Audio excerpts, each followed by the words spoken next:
Sorry. Hello, hello, hello. Okay, you guys on. Let me get out of here. Get out your way. Alrighty.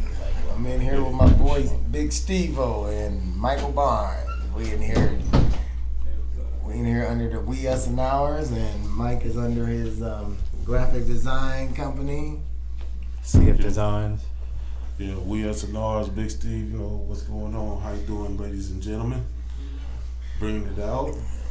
What we doing? We bring the truth to the table, or what is it? Man, we always bring the truth to the table. People know what it is already. Yeah. But you know, I think we was just kind of having a conversation on the way over here, and we was just talking about how to rebuild that connection amongst our people when it involves business or networking. Most of the times, what happens in our community is that the trust has been lowered, and we can't really get down on ourselves because it's not really our fault.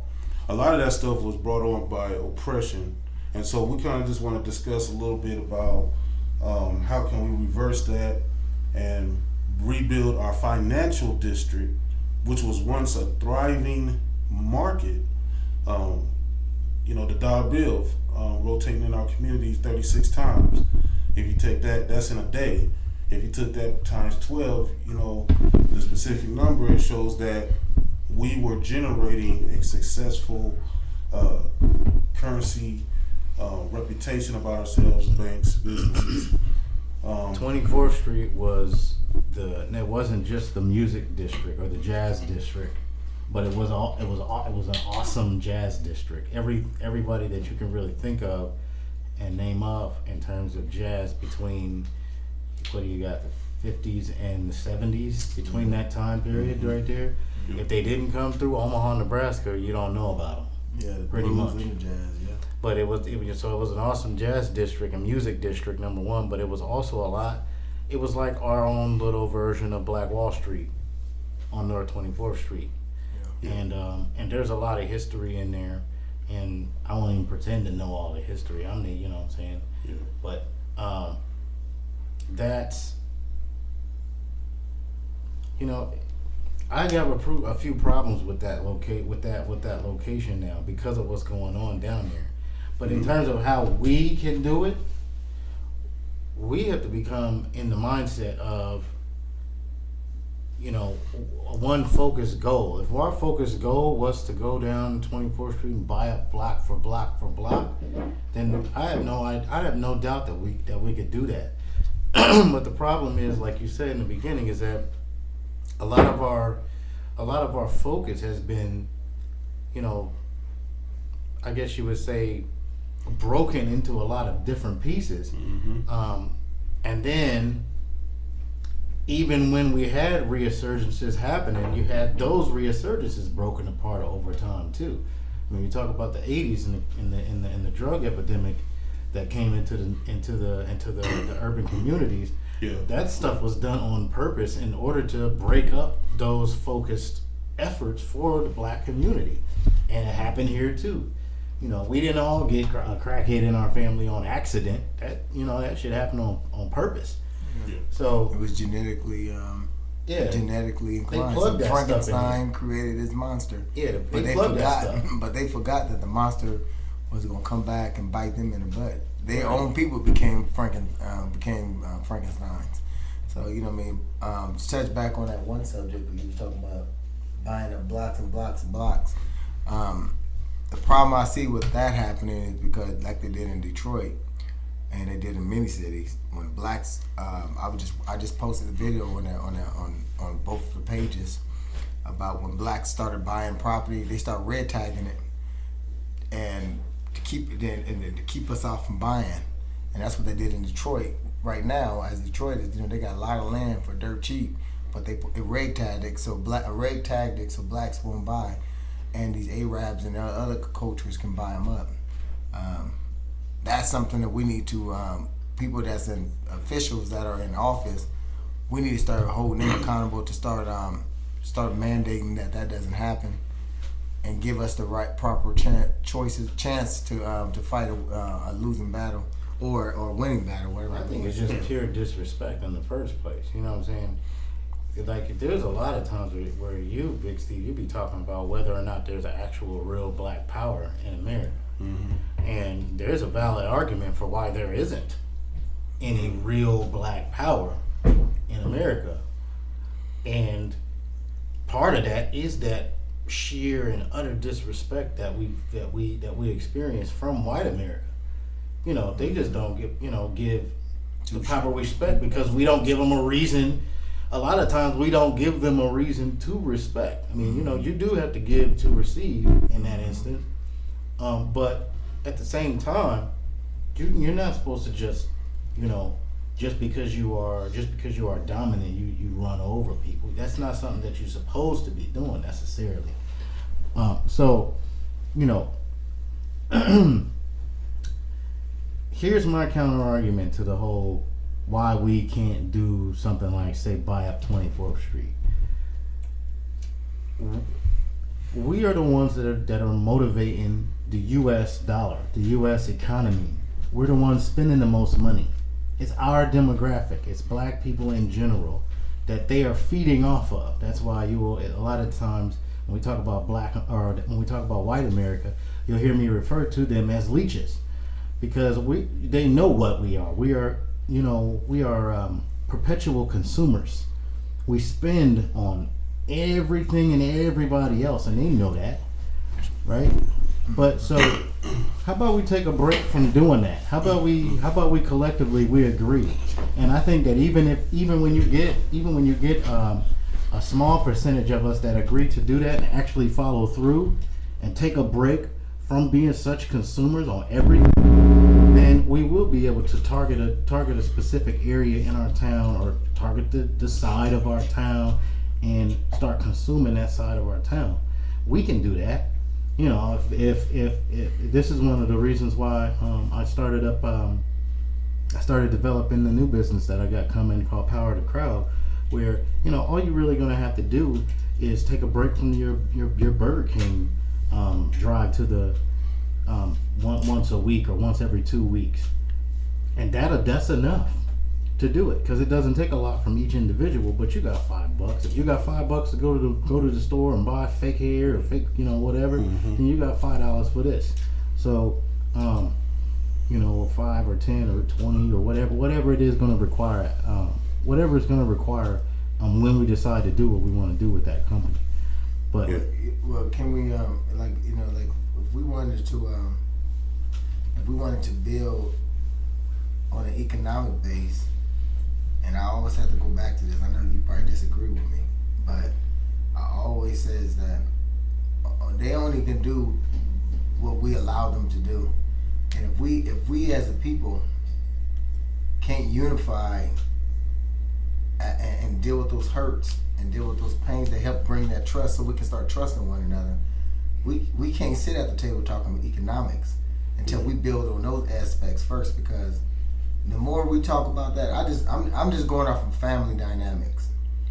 We have a family, and we try to my brother Malachi tried to oppose business, but everybody's at each other's throat. People don't engage in the family activities. They don't support it. They don't even. Some people are shrewd and rude. Some people are nonchalant. Some people are just spectators. Some have their feet halfway in the door, halfway out. They're just looking for a reason not to come back. Mm-hmm. You know what I mean? So, just in the family dynamic, and they say family is business. Yeah. So your first priority of business starts within family, because if the family doesn't have that understanding on how we can build together as a whole, I do disagree. You know, you have to start there. You have to. You don't have to start with the family?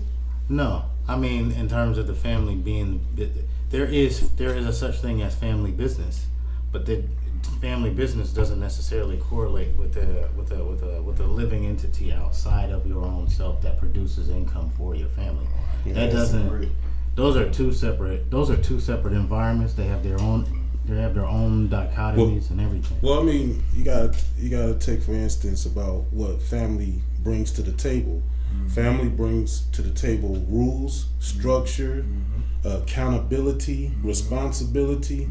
These are the main things that have been broken up in our family structure, which makes us think that family does not come first and that we need to build up our financial. Now, it's mentioned a couple times in a couple great books that, the financials we really shouldn't worry about because they will come because we have natural talents. We have natural communication skills that help us as people network properly. And that's called natural product. A product that's But what are you saying that it's interchangeable? That's what I'm saying. If you're saying it in terms of it being interchangeable, because the rules that apply over here in the business world, a lot of them don't apply in the family world. Well, no, it's the same. I can't give you leniences over here as a family member, as a brother, as a cousin, as a whatever over here, and then come here and do that same thing with all my customers. I wouldn't have a company at all if I did that. Well, you're looking at it from the. See what I'm saying? Yeah, Okay. and I think where you're looking at it from is the new concept of word check and word play. But if we go back into the old way, like the Rockefellers, the Morgans, all that is families running their business. That's all family from generations to generation that was passed down and handed down. So We don't live in that environment anymore. well, but that's what it's supposed to be. They live in their whole family is eating off of the great grandfather, and that's because they built they took the structure of their family and applied it to their business, and so therefore their business thrived to 4,400 whatever 100 years. They're surviving. It's the families today. We think on an individual level. Yeah, but you don't. What you're basically, America's 238 years old. Okay. It's 2017 right now. When those families were doing those things, it was 19, 20, 30, 40, 50, whatever it was. What you're essentially saying is that it's okay for us as a grown-up culture, and we are. As we've been here, we've watched different levels of culture mature over time. Now we got stuff like technology, future technology, and so on and so forth. Basically, the analogy that applies to that is this: it's okay for a grown-ass man to ride a tricycle. That don't fit. We're not in the same time period no more. We need to start off. And yeah, we behind. We might not know how to. We might not know how to ride the 15 speed, but that's what size we are right now. So we need to start by learning that 15 speed. You feel what I'm saying? We can't start with a tricycle. I think what you're doing, I think you're narrating a story on something that is impulsive. But if you look at it from a fundamental principle of what that family structure meant. If that family structure was still applied to today, without all these word check and computer, all these things that are that took us from that dynasty, even the kitchen table was an essential tool in the household, and that tool was the tool of communication. And without that tool, you see family dynamics. People start going into TV dinners when they start getting TV trays. They start separating from the table. Therefore, then they start breaking down the communication base. When you say family, you're talking about communication. You're talking about a commitment, and you're talking about the consistency of the things, of the laws, statutes, and everything that was implemented as a family, the culture, all that was enforced. So we got out of that because we took on the European value. So when you said let us get away from the European value, let us go back to our culture. That was our culture. Yeah. Yeah, and one of the most important things when we lost our culture, we lost our identity. We lost respect for one another, because once you don't have any identity or no culture, then you attach yourself to anything else that seems okay to do. And so what we have to do is that we have to take that and move forward as people and say, okay, listen, our ancestors did go through that. That did happen already. It happened. Most of our ancestors have been the victims of that. But how we move forward is that we build financials, but we also got to build the family. And it's got to be at a certain it can't be too far apart from each other, because the family, you know, you got your brother and sister working in the grocery store. You got your uncles and your aunties handling the finances and the managing, and then as you being one of the middle between the bridge between the age and the two different ages, that allows you to be like, okay, I'm young enough to grow things differently, to make things move forward, connect, network with the right people, and you know, that grows the business. That's a structure. Yeah, So- but you can't. That's what I'm saying. Though. That's part of what I see as an entrepreneur. A lot of the times is that we come with a mindset similar to that. Mm-hmm. You know, probably a little bit more immature than what you're just saying, but we come with a mindset like that. Like you can just like it's interchangeable. It's not interchangeable. Well, There are things you are going to have to perform over here in the business world yeah. that are absolutely not acceptable whatsoever over here in the family world, and the same is vice versa. There's things over in the family world that are absolutely not acceptable in the business world. If you want to make money, have a business, and build a community, you can't do it. Well, that's where It's Michael, just what Michael said. cut it that- off. Michael said that we need rules and regulations, laws, statutes. And I wanted to say something about that too. Is that you're right that, and I think basically what you're saying is that the principles that you are groomed up to have as an adult, from the principles that you get from your family, those are transferable, because especially as a creator and a business owner myself, those are the very things that's making my business is successful on the level that they're on. Is that I got sound principles from my family, but you can't bring, you know, it doesn't work out well I at think all. Especially not in a capitalistic environment like we're in. So we look at it. So we just look at it. We look at it from this point. Let me give it a better analogy so we all can understand. Hopefully, it's like sucking on a mother's breast nipple.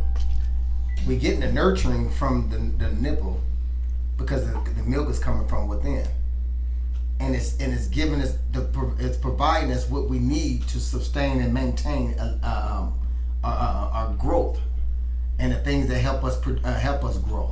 So in the family values, it's the same nurture, it's the same nipple that we have been sucked on, and that in the milk that we got from it, it gave us the nutrients to get us to build and made us strong.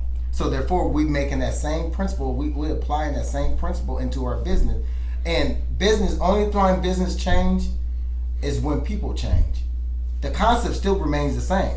The respect that you have for your employees, you have for the boss, you have and that's like your uncle, that's your grandfather. That's the same principle. How you treat your customer is how you treat your neighbor across the street. It's the same business principle. All of it's still the same business principle. Only thing you add in is financial. You putting the money in there, and the money is held by how your family, how they operate in their home, how they spend money in their house. Not fraudulent, going out buying dope or whatever, or drinking all the time. So it's all the same principle. You just got to look at it from that standpoint, and I guarantee you'll see what I'm saying. I'm not saying business. I tried it. But It doesn't work out well at all. So You have to have an accountant. If you got an accountant in your family that can handle the money, great, fantastic. But that's not. But then- But That's not don't transferable. you got family members that got special talents? Yes. And That's what I'm saying. And then so what you do is you be like, man, that cousin right there, he can, he can count real good. You know, he can multiply. You know, his division all well. And then you got people that can write real good, that can speak real good, and then you get them individuals that's in your family and you grow them. You like, hey, listen, we're gonna put you in this school right here. We're gonna put you in this class right here. And then that's concentrating on their strength. When you have a strength, you start developing or fine-tuning your talents. And that's one of the masterful arts that we use as people naturally. Remember, we're connected with the earth. So when we connected with the earth, there's different materials and minerals that come along with that. Just like what Mike was saying about the milk. You know, hey, for so long we've been taught that milk is from cows and different other animals is good, but necessarily it's not harming us, but it does cause damage to us. So the most important milk that we are supposed to use or drink in our life is from the mother, from the woman. And so, like, it's because it's natural. It's a natural process. A lot of people don't like speaking about these different things because it sometimes make them feel uncomfortable. But we got to bring it out. And the things that did make us feel uncomfortable as a people, we have to accept it because in most cases, it is the truth. And the truth is what's going to set us free. Whether it be from a business-minded structure or family structure or even any structure, you know, the truth is going to set us free. And What if the truth is, stop mixing your business with your family stuff? Because the stuff you're going to have to do with your business will violate the family structure. A lot of the time. This I mean, if you look around. Give us three examples of how it would mess up a family dynasty by doing business. What would mess up the family dynasty doing business? Okay, great, right? Let's say a supply chain example, right? A grocery store is the ultimate goal. So you got a farmer, you got a guy that moves the stuff after the farmer picks it up out the ground. Marketer. Yeah. Not the marketer. We ain't even marketing's after the store. You talking about the harvester, the guy who harvests, the harvest, the guy who drives, the guy who houses the stuff, and then another guy who drives, and then the guy who gets to the store. You also need a banker. What do we got? We got 1, 2, 3. You got a couple positions out there already. 5, right? Yeah. Already.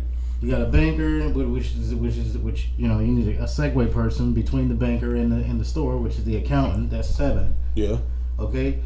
All these different positions have to agree with each other all the time, But in order to make your business a success. So you got he got to do his job. He got to do his job. You got to do your job. The guy driving, you got to do his job. The second time, the guy housing the stuff got to do his job. The first driver got to do his job, and the farmer. Y'all all got to agree in order to make y'all stuff work. But Mike, you smiling? No, reason why? Because I gotta ask this question. Okay. I asked for 3 faults that was gonna cause us. I ain't even got fail. there yet. I'm just setting it up. So I want to just know the 3 faults that's gonna cause, so I can interject on those 3 faults. Because what I'm looking at, I'm trying. I know where you talking about.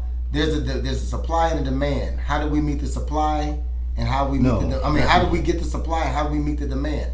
But the thing is that I said a supply chain. Okay, that's but the supply. But there's, when you got the supply, you said there's a farm. You said there's someone who's planting. There's someone who's a supply chain. A supply chain is just how do you get the shit out of the ground and into my hand at the grocery store. So then you got demanded to get it. The demand is bringing it it's back. not about demand at all. It's just how did you get this juice in your cup? You got the juice and how you made the can. How did it happen? That's what I'm saying. We ignored in parts completely.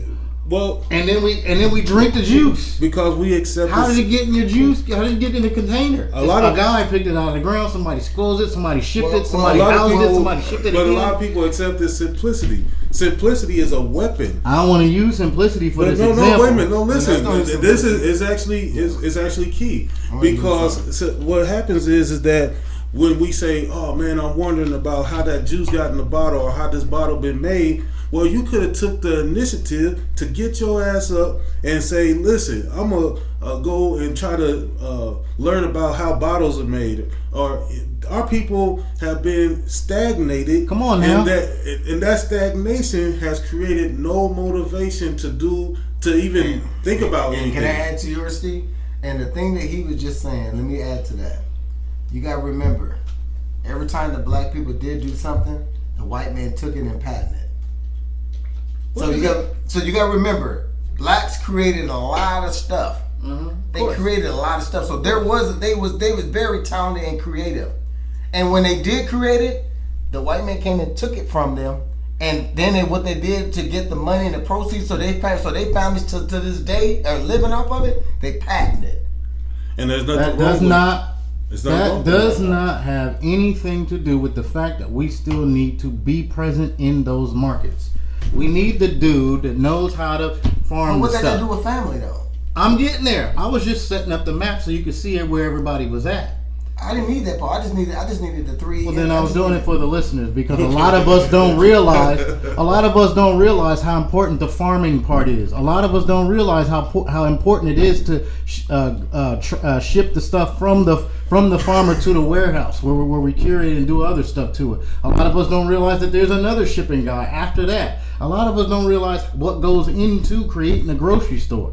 A lot of us then don't realize what goes into the marketing of it, so that people know where to go to the store to buy the stuff. Okay, but Mike, now all of these, all of this stuff, all these positions, if each one of these personalities are your family members, and during one of them situations, one of you owes another one some money for something that you did months ago.